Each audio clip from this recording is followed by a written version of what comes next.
એક બાજુ કુંતી માતા ઊભા છે, એક બાજુ પાંડવ ઊભા છે અને કૃષ્ણ ભગવાનનો રથ તૈયાર છે. રથમાં ભગવાન બેસવાની તૈયારી જ કરે. એક પગ રથ ઉપર મૂક્યો અને એક પગ હવા. હજી બેસવા જ જતા હતા એમાં એક ક્ષણમાં એક ચરિત્ર બન્યું. જે અશ્વત્થામાને અપમાનિત કરીને કાઢી મૂક્યા હતા એ અશ્વત્થામાને અંદર બહુ જ બળતરા થઈ, બહુ જ ક્રોધ આવ્યો કે મારી જોડે આટલું બધું કૃત્ય થયું, મને મારો મણી લઈ લીધો અને બ્રહ્મત્વ મારી જનોઈ કાપી નાખી, મારા મસ્તક પરથી બધું મુંડન કરી નાખ્યું, આટલું બધું પાપ આમણે કર્યું. મરતા મરતા જો બદલો ન લઉં તો હું પણ મારા પિતાનો પુત્ર ન કહેવાય. મારા પિતાએ મને બ્રહ્માસ્ત્ર શીખવાડ્યું છે. એને એટલી ખબર હતી કે પાંડવો પછી રાજ કરનાર કોઈ પણ સંતાન રહ્યું નથી, ખાલી એક અંશ જીવતો હતો. પાંડવોની બે પત્ની હતા. પાંડવોની વચ્ચે એક પત્ની દ્રૌપદી, એ સિવાય બધા પાંડવોને એક બીજી પત્ની પણ હતા. જેમ કે અર્જુનની સુભદ્રા, ભીમની પણ હિડિંબા, એ બધાથી એક પુત્રો હતા અને બધા જ પુત્રો રણ મેદાનમાં મરી ગયા છે. અભિમન્યુ મરી ગયો, સુભદ્રાનો પુત્ર. કઠોરકચ્છ મરી ગયો, હિડિંબાનો પુત્ર. હવે તો દરેકના ઉડુપી બધાના પુત્રો બધા જ યુદ્ધ મેદાનમાં મરી ગયા છે, બધા વીરગતિને પામ્યા છે. એક જીવ ખાલી જીવતો હતો, અભિમન્યુની પત્ની ઉત્તરા, અને ઉત્તરાના ઘરમાં પાંડવોનું બીજ છે, એટલે કે અભિમન્યુનું બીજ છે.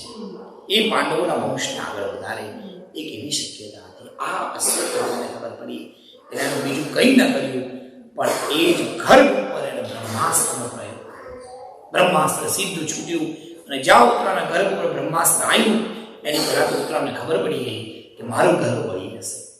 ઉત્તરા એ ભગવાનની અત્યંત પ્રિય ભક્ત હતી. ત્રણ રસ્તા છે, કયા રસ્તે જવું?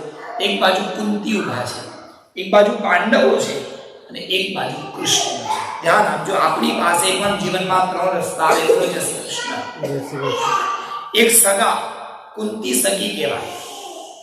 એક સગા એ આપણા જ્યારે પણ જીવનમાં તકલીફ આવે ત્યારે આપણા પોતાના માણસો જ આપણા સગા હોય, એટલે એ આપણું એક રસ્તો. એક આપણા વાલા જ આપણને સહાયતા કરે અને ત્રીજું આપણા ભગવાન. આ ત્રણમાંથી સૌથી ઉત્તમ રસ્તો એ ભગવાનનો કહેવાય. ઉત્તરાએ મનમાં વિચાર કર્યો, જો કુંતી પાસે જવું, કુંતીના 5 બાળકો ન બચાવી શકે તો મને ક્યાંથી બચાવશે?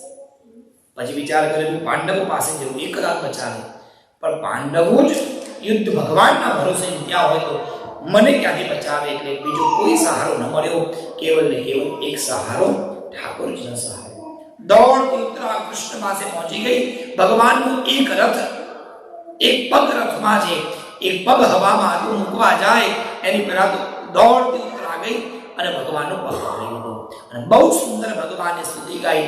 પાહી પાહી મહાયોગિન દેવ દેવ જગતપતે